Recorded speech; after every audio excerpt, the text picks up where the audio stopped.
Halo, perkenalkan nama saya Fiesi Haan dengan ampam 200100013.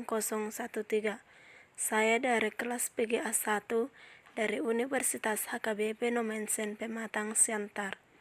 Di sini saya akan melanjutkan penjelasannya yaitu mengenai jenis-jenis sumber daya alam. Jenis-jenis sumber daya alam dibedakan menjadi yang pertama yaitu berdasarkan sumbernya. Sumber daya alam berdasarkan sumbernya dibedakan juga menjadi dua yaitu A. Sumber daya alam biotik atau organik, yaitu sumber daya alam yang berasal dari makhluk hidup misalnya kayu, ikan, batu bara, minyak bumi, dan mamer. B. Sumber daya alam abiotik atau anorganik, yaitu sumber daya alam yang berasal bukan dari makhluk hidup misalnya timah, besi, dan kuarsa. Yang kedua yaitu berdasarkan persebarannya. Sumber daya alam berdasarkan persebarannya dibedakan juga menjadi dua jenis. A. Sumber daya alam yang terdapat di mana-mana, misalnya sinar matahari, air, udara, areal pertanian, dan hutan. B. Sumber daya alam yang hanya ditemukan di daerah tertentu saja, misalnya tambang uranium, tambang batu bara, dan tambang emas. Yang ketiga yaitu berdasarkan tujuannya. Sumber daya alam berdasarkan tujuannya dibedakan juga menjadi tiga, yaitu A. Sumber daya alam bahan industri adalah sumber daya alam yang umumnya digunakan sebagai bahan dasar atau bahan baku industri, misalnya tanah liat, balerang, dan lain-lainnya. Yang B yaitu sumber daya alam bahan pangan adalah sumber daya alam akan sebagai bahan pangan baik langsung maupun melalui pengolahan terlebih dahulu, misalnya padi, jagung, dan kedelai. C. Sumber daya alam bahan sandang adalah sumber daya alam bahan sandang adalah yang hanya digunakan sebagai bahan baku pembuatan sandang, misalnya sutra dan kapas. Yang keempat yaitu berdasarkan cara pengolahan dan pemanfaatannya. Berdasarkan cara pengolahannya, sumber daya alam juga dibedakan menjadi dua. Yang pertama yaitu renewable natural resource atau sumber daya alam yang hanya diperbaharui, atau merupakan sumber daya alam yang dapat terus diusahakan kebenarannya atau dapat dilestarikan. Sumber daya alam yang dapat diperbaharui antara lain yaitu berasal dari tanah seperti hasil pertanian, perhutanan, dan perkebunan yang sangat bermanfaat untuk manusia, diantaranya yaitu sebagai berikut.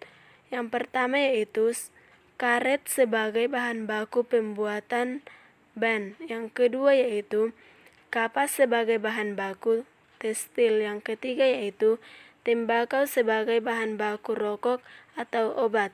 Yang keempat yaitu kopi sebagai bahan baku pembuat minuman. Yang kedua yaitu unrenewable natural resources atau sumber daya alam yang tidak dapat diperbaharui, merupakan suatu sumber daya alam yang akan habis jika terus-menerus digunakan atau sulit dijaga kelestariannya karena membutuhkan waktu yang sangat lama dalam proses pembentukannya.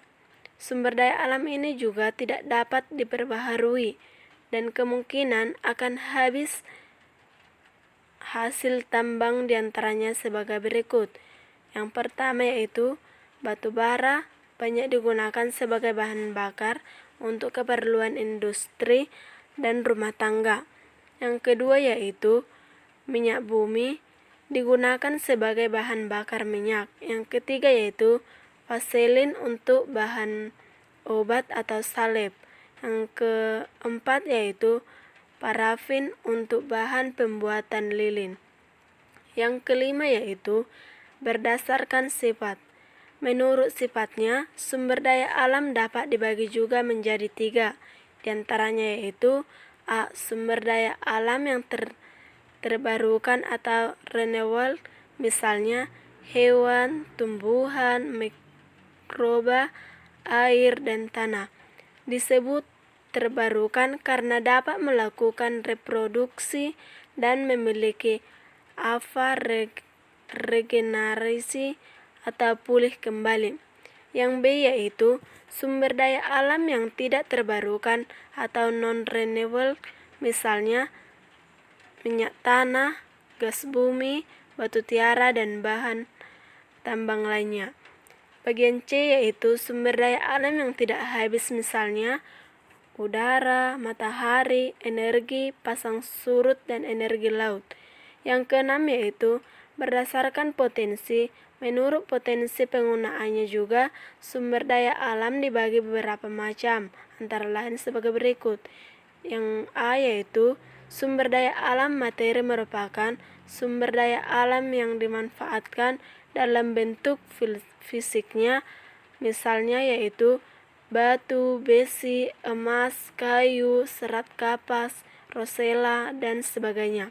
Yang B yaitu sumber daya alam energi, merupakan sumber daya alam yang dimanfaatkan energinya, misalnya batu bara, minyak bumi, gas bumi, air terjun, sinar matahari, energi pasang surut laut, kincir angin, dan lain-lainnya. Yang bagian C yaitu sumber daya alam ruang, merupakan sumber daya alam yang berupa ruang atau tempat hidup, misalnya yaitu area tanah atau daratan, dan angkasa. Yang ketujuh yaitu berdasarkan jenis. Menurut jenisnya juga sumber daya alam dibagi 2. Yang pertama yaitu sumber daya alam non-hayati atau abiotik. Disebut juga sumber daya alam fisik, yaitu sumber daya alam yang berupa benda-benda mati, misalnya bahan tambang, tanah, air, dan kincir angin.